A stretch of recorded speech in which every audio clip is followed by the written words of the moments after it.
మీరు ఫోటోగ్రఫీ చేస్తున్నప్పుడు మీ ఫోటోస్ అనేవి మోషన్ బ్లర్ అవుతున్నాయా? అంటే కొంచెం షేకీగా కనిపించడం గానీ, లేదంటే ఫోకస్‌గా కనిపించకపోవడం గానీ, దానికి ఒక్కొక్క కారణం వచ్చేసి షట్టర్ స్పీడ్. అయితే మెయిన్‌లీ ఈ షట్టర్ స్పీడ్ అనేది ఫోటోగ్రఫీలో మాత్రమే కాకుండా, వీడియోగ్రఫీలో కూడా చాలా ఇంపాక్ట్ చూపెడుతుంది. అయితే మనం ఈ వీడియోలో షట్టర్ స్పీడ్ గురించి డిస్కస్ చేసుకుందాం. షట్టర్ స్పీడ్ అంటే ఏంది? ఇది ఎక్స్‌పోజర్‌ని, మోషన్ బ్లర్‌ని ఏ విధంగా కంట్రోల్ చేస్తుందో ప్రతిదీ స్టెప్ బై స్టెప్ మాట్లాడుకుందాం. దానికోసం మీరు చేయాల్సింది ఒకటే, ఈ వీడియోని స్కిప్ చేయకుండా లాస్ట్ వరకు చూడండి. ఎందుకంటే ఎవ్రీ స్టెప్ చాలా డీటెయిల్‌గా ఎక్స్‌ప్లెయిన్ చేయడం జరుగుతుంది. ఇంకా టైం వేస్ట్ చేయకుండా టాపిక్‌లోకి అయితే వెళ్ళిపోదాం. ఫోటోగ్రఫీకి కావాల్సిన 3 ముఖ్యమైన సెట్టింగ్స్‌లలో ఈ షట్టర్ స్పీడ్ ఒకటి. అంటే ఎక్స్‌పోజర్ ట్రయాంగిల్‌లో ఇది కూడా ఒకటి. మిగతా 2 వచ్చేసి అపర్చర్, ఐఎస్ఓ. ఈ మూడింటికి ఒక్కొక్కదానికి ఒక్కొక్క ప్రత్యేకత ఉంటుంది. మనమున్న లైటింగ్ కండిషన్‌ని బట్టి, మన రిక్వైర్‌మెంట్‌ని బట్టి మనం దీన్ని సెట్ చేసుకోవాల్సి ఉంటుంది. అయితే ముందు మనం ఈ షట్టర్ స్పీడ్ అంటే ఏందో తెలుసుకుందాం. Step 1, what is shutter speed? Shutter speed అంటే మన కెమెరా యొక్క సెన్సార్‌కి ముందు ఈ షట్టర్ అనేది ఉంటుంది. మనం ఎప్పుడైతే ఫోటో తీయడానికి షట్టర్ బటన్ ప్రెస్ చేస్తామో అప్పుడు షట్టర్ అనేది ఓపెన్ అయ్యి క్లోజ్ అవుతుంది. ఆ ఓపెన్ అయ్యి క్లోజ్ అయ్యే టైంనే మనం షట్టర్ స్పీడ్ అంటాం.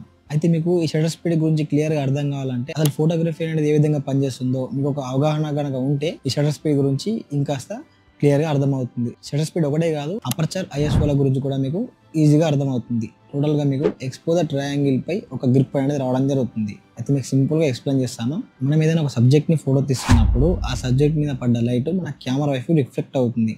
అలా రిఫ్లెక్ట్ అయిన లైట్ మన లెన్స్ యొక్క ఓపెనింగ్ సైజ్ అంటే అపర్చర్ హోల్ ద్వారా లోపలికి వెళ్ళి సెన్సార్‌పై పడి ఆ లైట్ అనేది డిజిటల్ ఇమేజ్‌గా కన్వర్ట్ అవుతుంది. ఈ విధంగా ఫోటోగ్రఫీ పనిచేస్తుంది. అయితే ఈ షట్టర్ స్పీడ్ అంటే ఏందంటే, మనం ఏదైనా ఒక సబ్జెక్ట్‌ని ఫోటో తీయడానికి షట్టర్ బటన్ని క్లిక్ చేసిన తర్వాత లెన్స్‌లోకి వచ్చిన లైట్ సెన్సార్ మీద పడుతుంది. తర్వాత షట్టర్ అనేది క్లోజ్ అవుతుంది.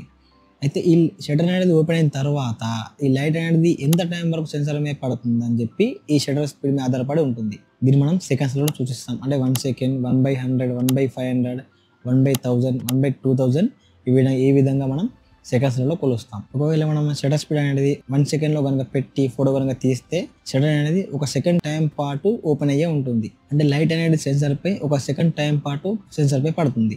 1/1000 అంటే ఒక సెకండ్‌ని 1000 పార్ట్స్‌గా డివైడ్ చేసినప్పుడు మిగిలిన 1 పార్ట్ ఆఫ్ టైమ్‌నే మనం 1/1000 అంటాం. ఎగ్జాంపుల్ ఇప్పుడు మనకు 10 సెకండ్స్ 1/10 సెకండ్స్ అనుకుందాం.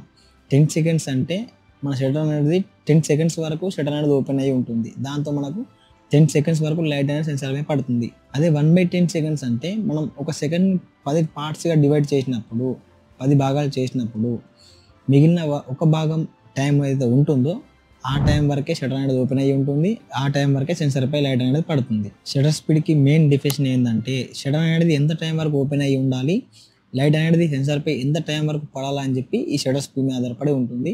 దీన్ని మనం షట్టర్ స్పీడ్ అని అంటాం.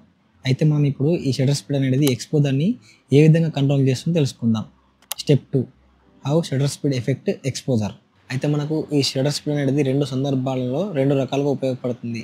ఒకటి వచ్చేసి హై షట్టర్ స్పీడ్, ఇది మనకు లైటింగ్ కండిషన్ ఎక్కువగా ఉన్నప్పుడు ఉపయోగపడుతుంది. ఇంకోటి వచ్చేసి లో షట్టర్ స్పీడ్, ఇది మనకు లైటింగ్ కండిషన్ తక్కువగా ఉన్నప్పుడు ఉపయోగపడుతుంది. అయితే ముందు మనం హై షట్టర్ స్పీడ్ గురించి మాట్లాడుకుందాం. షట్టర్ స్పీడ్ ఎక్కువగా ఉంటే అంటే 1/500, 1/1000కి పైగా ఉంటే దీన్ని మనం హై షట్టర్ స్పీడ్ అంటాం. దీనివల్ల ఏమవుతుందంటే మనకు లెన్స్ ద్వారా లోపలికి వచ్చిన లైట్ షట్టర్ అనేది ఓపెన్ అయ్యి స్పీడ్గా క్లోజ్ అవ్వడం ద్వారా సెన్సార్పై తక్కువ టైం పడుతుంది. మనం అపర్చర్, ఐఎస్ఓ వాల్యూస్ని సెట్ చేసుకున్న తర్వాత మన ఫోటో కనుక ఓవర్ ఎక్స్పోజ్ అవుతే మనం ఈ షట్టర్ స్పీడ్ని ఎక్కువగా పెట్టడం ద్వారా, అంటే లైట్ అనేది సెన్సార్ మీద పడే టైం తగ్గించడం ద్వారా మన ఫోటో యొక్క ఎక్స్పోజర్ అనేది కరెక్ట్ సెట్ చేసుకోవచ్చు. ఇంకోటి వచ్చేసి లో షట్టర్ స్పీడ్. షట్టర్ స్పీడ్ అనేది 1/50, 1/10, 1 సెకండ్ కన్నా తక్కువగా ఉంటే మనం దీన్ని లో షట్టర్ స్పీడ్ అంటాం. దీనివల్ల ఏమవుతుందంటే, మనం ఏదైనా ఒక సబ్జెక్ట్ని ఫోటో తీస్తున్నప్పుడు షట్టర్ బటన్ని ప్రెస్ చేసిన తర్వాత ఈ షట్టర్ అనేది ఓపెన్ అయ్యి స్లోగా క్లోజ్ అవుతుంది. దీని కారణంగా మనకు సెన్సార్‌పై లైట్ అనేది ఎక్కువ టైం పడుతుంది. కాబట్టి మన ఫోటో అనేది ఓవర్ ఎక్స్పోజ్ అవుతుంది, అంటే బయటగా వస్తుంది. సేమ్ మనం అపర్చర్, ఐఎస్ఓ వాల్యూస్ని సెట్ చేసుకున్న తర్వాత మన ఫోటో కనుక అండర్ ఎక్స్పోజ్ అవుతే అంటే డార్క్గా వస్తే మనం ఈ లో షట్టర్ స్పీడ్ని ఉపయోగించడం ద్వారా లైట్ అనేది సెన్సార్‌పై ఎక్కువ టైం పడుతుంది. దీనివల్ల మన ఫోటో యొక్క ఎక్స్పోజర్ అనేది కరెక్ట్‌గా సెట్ చేసుకోవచ్చు. ఇది మనకు లో లైట్లో అంటే లైటింగ్ కండిషన్ తక్కువగా ఉన్నప్పుడు ఉపయోగపడుతుంది. అయితే మనకు ఈ లో షట్టర్ స్పీడ్లో డిసడ్వాంటేజ్ ఏంటంటే, మన కెమెరా అనేది కొంచెం కదిలినా, సబ్జెక్ట్ అనేవాడు కొంచెం కదిలినా మన ఫోటో అనేది మోషన్ బ్లర్ అవుతుంది. కాబట్టి మనం ఈ లో షట్టర్ స్పీడ్లో ఫోటోలు కనుక తీస్తున్నప్పుడు ట్రైపాడ్ అనేది కంపల్సరీగా ఉపయోగించాలి. అయితే మనకు షట్టర్ స్పీడ్ రిక్వైర్మెంట్ ఉన్నప్పుడు మనకు కావాల్సిన షట్టర్ స్పీడ్ ఎంచుకున్న తర్వాత అపర్చర్, ఐఎస్ఓని ఉపయోగించుకొని మన ఫోటో యొక్క ఎక్స్పోజర్ అనేది కరెక్ట్గా సెట్ చేసుకోవచ్చు. కాకపోతే మన చివరి లక్ష్యం ఏంటంటే మన ఫోటో యొక్క ఎక్స్పోజర్ అనేది కరెక్ట్గా ఉండాలి. ఒకవేళ మన ఫోటో యొక్క ఎక్స్పోజర్ అనేది కరెక్ట్గా లేకపోతే మనం చాలా నష్టపోతాం. ఎందుకంటే మన కెమెరా యొక్క మెకానిజం ఏ విధంగా తయారు చేయబడిందంటే అండర్ ఎక్స్పోజ్లో ఉన్న షాడోస్ని, ఓవర్ ఎక్స్పోజ్లో ఉన్న హైలైట్స్ని మన కెమెరా అనేది క్యాప్చర్ చేయదు. అక్కడ ఉన్న డీటెయిల్స్ని ఏ మాత్రం కూడా క్యాప్చర్ చేయదు. కాబట్టి మన ఫోటో యొక్క ఎక్స్పోజర్ అనేది కంపల్సరీగా కరెక్ట్ సెట్ చేసుకోవాలి. లేదంటే బై మిస్టేక్లో మనం అండర్ ఎక్స్పోజ్ లేదా ఓవర్ ఎక్స్పోజ్ ఫోటోలు తీస్తున్నప్పుడు మనం ఏమనుకుంటాం, ఎడిటింగ్లో రికవర్ చేసుకుందాం అనుకుంటాం. కాకపోతే మీరు ఎడిటింగ్లో రికవర్ చేసినా కూడా మీరు అండర్ ఎక్స్పోజ్ అయిన ఫోటోలో షాడోస్ని రికవర్ చేద్దామని ప్రయత్నించిన తర్వాత అక్కడ మీరు కాస్త జూమ్ చేసి కనుక చూస్తే కొంచెం లో షార్ప్నెస్గా నాయిస్గా కానీ కనిపించడం జరుగుతుంది. కాబట్టి మన ఫోటో యొక్క ఎక్స్పోజర్ అనేది మనం ఫోటో తీయడానికి ముందే కరెక్ట్గా సెట్ చేసుకోవాలి. Step 3 freezing motion, creating motion blur. అయితే ఈ షట్టర్ స్పీడ్ అనేది ఎక్స్పోజర్ మాత్రమే సెట్ చేసుకోవడం కాకుండా మనం తీస్తున్న ఫోటోలో, వీడియోలో కదులుతున్న ఆబ్జెక్ట్ని ఎక్కువగా ప్రభావితం చేస్తుంది. ఇది కూడా సేమ్ మనకు 2 రకాలు ఉపయోగపడుతుంది. ఒకటి వచ్చేసి హై షట్టర్ స్పీడ్, ఇంకోటి వచ్చేసి లో షట్టర్ స్పీడ్. ముందుగా మనం హై షట్టర్ స్పీడ్ గురించి మాట్లాడుకుందాం. ఇది మనకు మూమెంట్ని ఫ్రీ చేయడానికి ఉపయోగపడుతుంది. అంటే షట్టర్ స్పీడ్ ఎక్కువగా పెట్టడం ద్వారా, అంటే 1/500, 1/1000కి పైగా పెట్టడం ద్వారా మనం తీస్తున్న షాట్లో ఉన్న సబ్జెక్టు రన్నింగ్ చేస్తున్నా, లేదంటే డ్యాన్స్ చేస్తున్నా, లేదంటే ఒక బైక్ పైన వెళ్తున్నా, అప్పుడు ఆ టైంలో ఉన్న మూమెంట్ని ఫ్రీ చేయడానికి ఈ హై షట్టర్ స్పీడ్ అనేది ఉపయోగపడుతుంది. ఒకవేళ మీరు అలాంటి సిచ్యువేషన్లో మీరు కనుక లో షట్టర్ స్పీడ్ని ఉపయోగిస్తే మీరు తీస్తున్న ఫోటో అనేది మోషన్ బ్లర్ అవుతుంది. దాంతో ఆ ఫోటో అనేది మనం చూడడానికి అంత అట్రాక్టివ్గా కనిపించదు. ఇంకా అందులో ఉన్న సబ్జెక్ట్ కూడా ఫోకస్ మిస్ అవ్వడం జరుగుతుంది.